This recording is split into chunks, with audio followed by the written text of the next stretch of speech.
writers, it's Miss Tidwell, and I wanted to celebrate a lot of what I'm seeing today in your writing. I got a lot of writing sent to me on Friday, and I saw all kinds of topics. You were teaching me about your room and where you live. You were showing me things around your house. You were telling me about times that you were riding your bicycle or went to the park. And you're thinking of all of these great ideas. And just so you know, all of my friends at home, I'm actually sharing your writing with all of my friends in person.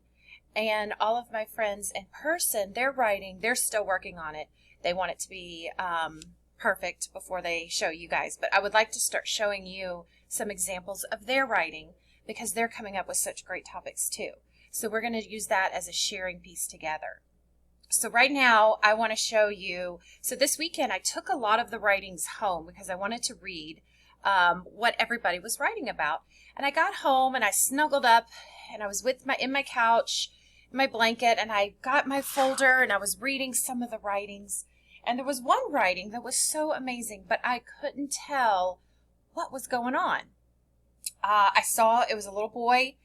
And I won't give you the name of the student, but he was standing next to someone, but I was like, is it his dad? Is it his granddad?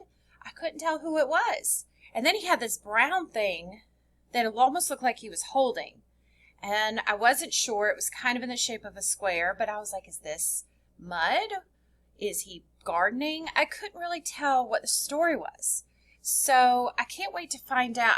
I talked to him a little bit this morning because I saw him in the hallway, and I thought about it and I asked him, I'm really dying to know what is on this story. And he told me that that was actually a suitcase and that he was with his dad and they were going on a trip, just the two of them.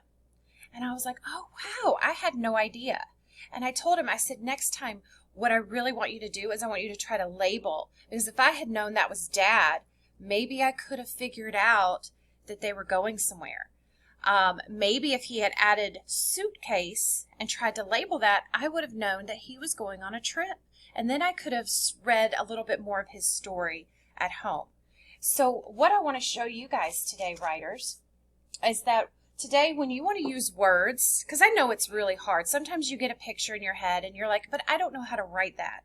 And then it makes you almost not want to write the story because it's so hard to write the words. And I understand that. So I want to show you a little tip that I do to help me label things is to think of the word really slowly. So I have a rubber band. Can everybody see my rubber band? So when I think of a word really slowly, I think of like stretching the rubber band slowly till I get all the sounds that I can. Sometimes I can only get the beginning sound, and that's fine, but I can also try to hear more sounds. So let's try that.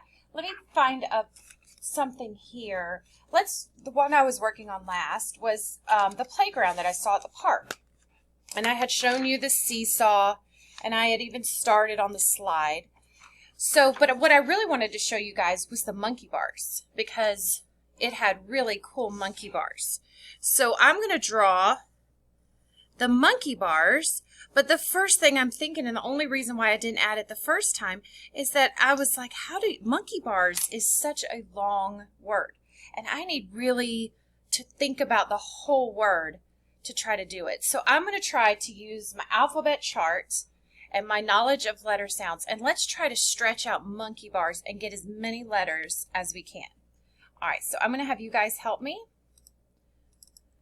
so you can see my monkey bars. And I am going to stretch that out, and I want you guys to help me. So the first sound, we all know that sound because we can think of Mom, Miss Tidwell. So I'm going to put M because I know I hear M. But what I'm challenging you is to figure out more of that word. So let's try some more. Monk. I heard a K in there. Did y'all hear that? Monk. I heard a K. Or it could be a C. Let's keep going though. Monkey. E. Did you hear that? Let's do an E. Let's try. Monkey. B. B. B. B. That's right. B. I hear a B. So let's keep going all the way to monkey bars. Monkey bars. R's. Now, some of you might have just heard the S, and that's fine, but I heard an R and an S. Monkey bars. Z. Or Z. So I'm going to put an R and an S. Look at that. Together, we were able to stretch that word out so far that we got monkey bars. And I put a space because I know that's 2 words, but that's fine if you put that together. So now that opens up a whole new world for me when I go to write more on my paper. I can now tell you about, there's this twisty thing that you write on and it gets me really dizzy.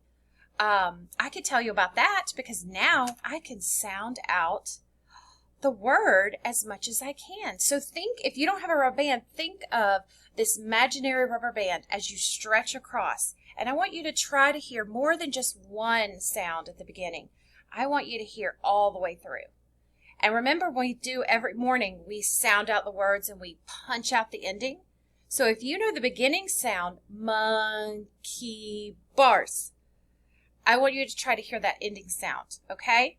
So use your rubber band method, and I want to see more labels on your papers because that's going to make it a lot easier for Miss Tidwell to cozy up to a cup of coffee and her blanket and read some of these wonderful stories over the weekend. So you guys are doing a great job, and I can't wait to see more writing. Bye.